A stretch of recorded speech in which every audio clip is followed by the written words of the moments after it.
Ebidensya ang sasandalan, tiyak na raw ang conviction sa impeachment case ni VP Sara. At sa bisperas ng paglilitis laban sa bise, idinaan ng iba't ibang grupo sa symbolic relay ang panawagan ng pananagutan. Yan ang Agenda Weekend Report ni John Reyes Calata ng Abante.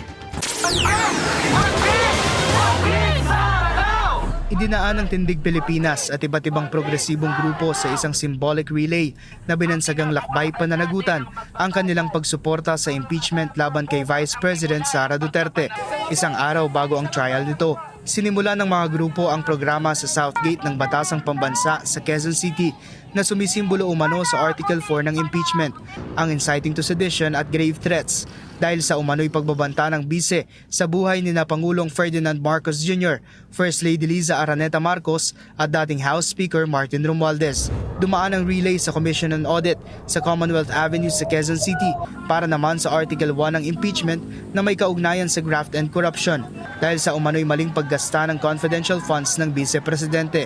Dito, namigay sila ng mga chichirya na kapangalan umano ng mga nasa confidential funds receipt ng Office of the Vice President at Department of Education, partikular na sina Mary Grace Piatos at Carlos Uishi.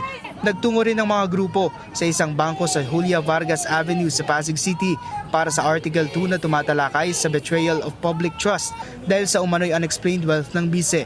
Dito raw kasi nakadeposito sa pamamagitan ng isang joint account ang mga tagong yaman ni na dating Pangulong Rodrigo Duterte at VP Sara.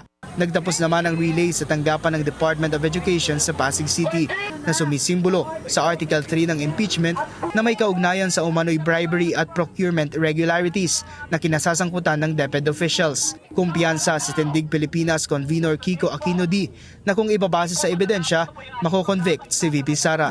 Dito sa grave threats pa lang, sinasabi ilang beses, the thing speaks for itself. Pag nakita mo yung video ni VP Sara Duterte na nakita na ng buong bayan, easy conviction na yan. Para naman kay UPD Political Science Professor Jean Franco, kahit bisperas na ng trial ay hindi pa rin malinaw kung ano ang magiging hatol sa bise.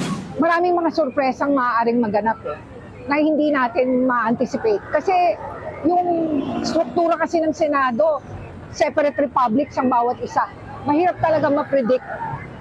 Pero hindi natin alam kung paano magsisway yung public opinion. So yun ang kailangan nating bantayan. Nakiisa rin sa aktibidad ang mga pamilya ng biktima ng extrajudicial killings na bukod sa pagpapatalsik sa bise, panawagan din ng hustisya para sa mga biktima ng war on drugs ng nakaraang administrasyon. Panawagan ko sana mahatulan ng tatay niya. Para sa pagkadamay ng anak ko, ayan o. Yung anak ko walang kasalanan yan. Mormon siyan.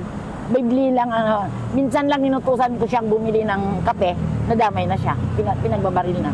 Paalala ni D sa senator judges, hindi lang sila mga politiko sa oras ng impeachment, kundi mga hukom para sa sambayanan. Binigyang diin niya na mananatili silang nakabantay sa daloy ng impeachment trial ni VP Sara at kung maantala man ang trial, handa sila muli para sa kilos protesta. Para sa Agenda Weekend, John Reyes Calata, Abante. Isang araw bago ang kanyang impeachment trial, bumisita si VP Sara sa isang simbahan sa Bugos City, Cebu. Pinanalangin daw niya ang kapayapaan ng bansa at kaligtasan ng mga Pilipino. Dasal din daw ng bise na makauwi na ang amang si dating Pangulong Rodrigo Duterte na ngayon ay nasa kustodiya ng ICC. Maging ang pagbangon ng bugo mula sa pinsala ng matinding lindol noong nakaraang taon. Hiling din daw ni VP Sara patuloy na maging matatag ang mga Pilipino at mahalin ang Pilipinas.